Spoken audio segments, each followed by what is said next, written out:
Have you recently thought about returning to Runescape? Well, here are 10 reasons why you should give the game another shot. Or, if you've already recently returned, here are 10 amazing things or bits of content in RuneScape 3.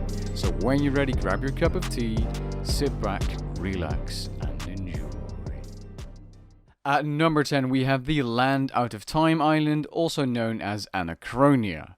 Now this update added a new agility course, being the best in the game for experience, a new hunter training method, completely new and almost a skilling boss called Big Game Hunter, a new D&D called Herbie Werby, more skilling locations, a new Slayer Master, and a bunch of new Slayer creatures ranging from dinosaurs to plants.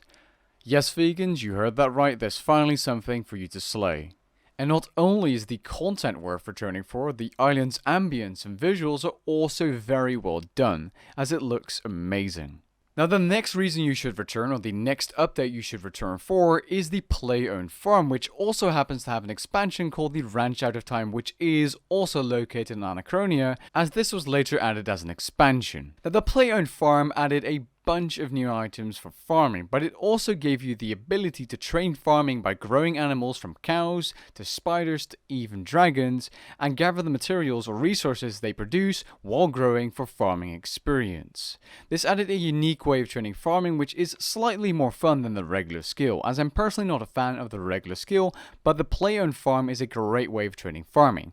Now the Ranch Out of Time is exactly the same thing, except with dinosaurs. You can get these dinosaur eggs by trading with other players at the Manor Farm or through the Play-Owned Farm Discord, but you can also get these eggs from Slayer or Big Game Hunter. And all in all, this is a great update, and it made farming more fun than it initially was, at least in my personal opinion. At number 8, we have the most recent and biggest update on this list, Archaeology. This is the new skill for RuneScape 3 that was added just a couple of weeks ago. Not only is this a large update because it's a new skill, it also added 5 massive visually appealing dig sites where you can train at. The first of which is the Carrot dig site. We then have the Infernal Source dig site, the Everlight dig site, my personal favorite, the Stormguard Citadel, and yes, you can actually fly around here to get to the other areas, and finally the Warforged dig site. Now, you may think, oh, you just excavate a spot and you restore artifacts, and that's the same as every single skill in RuneScape. That's like, mining and smithing. It's similar, and yes, the skill at the core is similar to other skills. However, from release day, this skill offered much more. You have a play-owned porch type thing called the Research Team. You have quality of life straight from release day. And you also have mysteries, which are kind of like little puzzles or mini quests throughout the skill that give you access to different areas. In fact, if you're a skiller and a lore hound, this is probably the perfect skill for you. And yes, the skill is pretty slow, and you cannot use microtransactions on the skill for the first 6 months, so if you're an old school player watching this video, this skill might be appealing to you. Now at number 7 we have RuneScape 3 Mobile. Now if you have an Android phone and you remember, you have full access to RuneScape 3 Mobile and you can download it through the Play Store whenever you want. It's perfect for AFKing and getting started in the game, as many things can be AFK'd. However, doing things that have high actions per minute or just are active in general is not recommended on mobile. You're much better off doing this on a laptop or a PC. Not only because of performance maybe, depending on your phone, but also because it's just much easier to access the full interface. Even though it's done pretty well mobile and you can access lots of things and it's very compact, there are just so many things to the interface that it's probably easier for you to learn the game on PC or laptop first and just use the mobile phone for inactive little thingies like fishing or woodcutting. Or archaeology for that matter. And in case you're wondering, I actually tested RuneScape 3 Mobile on both my S7 and my new S10, Samsung Galaxy phones that is, and the data usage is very low. The performance is great, you actually have quite a decent frame rate, though that being said, those are flagship phones which have pretty high specs, but nowadays you can get a high spec phone for quite a decent price, probably a couple $100 or euros. But it completely sucks out your battery, especially if you're playing on high brightness and a high resolution screen. Now you do of course have battery saving modes and stuff, but if you're traveling for an hour and you play RuneScape 3 on your phone, it is going to drain a chunk of your battery. At number 6, we have Manifolds, which is quite a big update and expansion to RuneScape 3, adding various low to mid-level skilling training methods, a lot of D&Ds, 2 new quests, a personal owned Slayer dungeon, the Sophonem Slayer dungeon with a bunch of new Slayer creatures up to level 120 Slayer, a new boss called the Magister, which drops parts of the tier 92 Kopeshes, aka the melee dual wield weapons, and a bunch more. This is by far one of the best updates RuneScape has had, especially the Sophonem Slayer dungeon, as it has a system that can collect all the drops for you inside apart from the rare drops at the cost of you not having a chance to double your rare drops, which is in my opinion quite a nice Slayer system which I'd like to see in other Slayer dungeons as well. And the reason I like Manifold so much is because it's a low to mid-level version of the higher level Elven City aka Perfidinas, which is unlocked from the Plague's End quest. At number 5, we have one of the best combat minigames in RuneScape 3, being Shattered Worlds. Now, Shattered Worlds recently got an expansion and a little update, but at the core it's still pretty similar.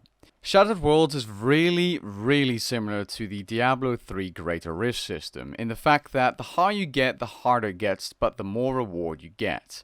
You also get more combat experience, but the reason you want to do this minigame is for the rewards outside, including Slayer masks that can help you throughout your Slayer journey and teleports and such, and new abilities. Now the way this minigame works is simply you clearing waves of enemies or doing certain challenges to finish, and then you get Shattered Anima, which is the reward currency. Now this is a minigame geared towards higher level players for the most part in terms of the rewards, as it takes a lot of Shattered Anima to get those, which you can easily get at the higher worlds, but it's also a feasible way of training for Iron Man and lower levels, as the minigame can provide you with free gear and food. For more information, check out my guide linked in the description below.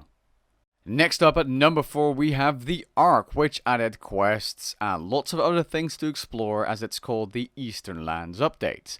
Now, this is mostly high level content and mostly AFKable as well, but it's pretty cool that you can have your own island which you can customize and you can skill in very beautiful looking locations. The scenery is absolutely stunning, and this is one of the updates that I really personally liked, especially on my way to Maxscape, which for someone who doesn't really like skilling is quite surprising, and you could get pretty cool and useful combat rewards like the Bone Crush upgrade, which actually is a bone picker which picks up bones like dragon bones automatically for you. And the experience rates weren't even bad, so if you're a returning player with high skilling stats over 90 plus, you can give this a shot if you'd like.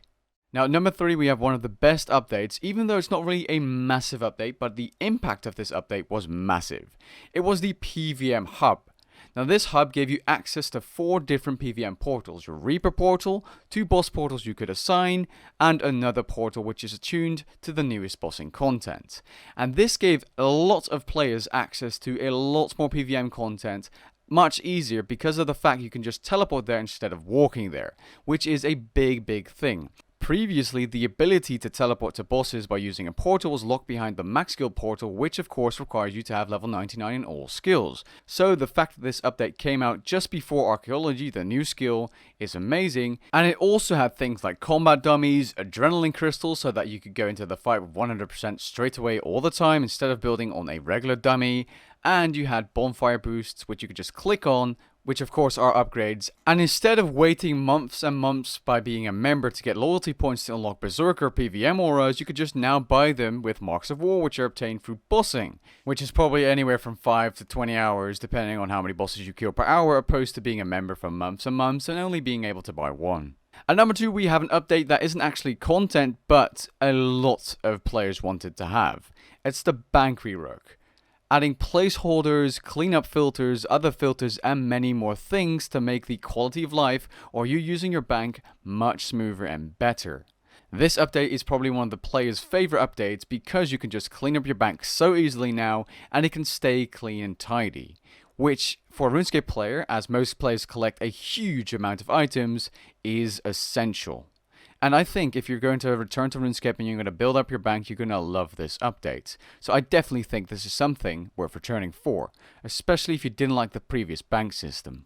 And at number 1, my favorite content in RuneScape 3 by far, released in 3 different updates, being Elite Dungeon 1, 2, and 3. Also going by the names Temple of Amanishi for Elite Dungeon 1, Dragon King Laboratory for Elite Dungeon 2, and the Shadow Reef for Elite Dungeon 3. Now, if you're looking for challenging PvM content, so player versus monster content, these 3 dungeons are for you, as you have a bunch of different trash mobs that can destroy you or barely do any damage depending on where you are in the dungeon, and in every dungeon you have 3 different bosses varying in difficulty.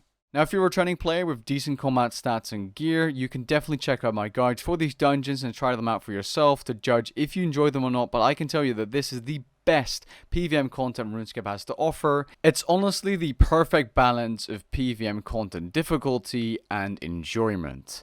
There are bosses in Runescape that are much harder, but I find those less enjoyable. There are bosses in RuneScape 3 that are much easier, but those are boring. This is the perfect balance of fun and challenge. And with that being said, that's the end of this video. Now, there are of course many more interesting updates like the deep sea fishing platform or the Hall of Memories, but you may already know those depending on when you left RuneScape.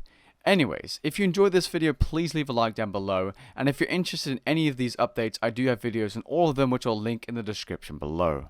Catch you guys in the next one. Peace.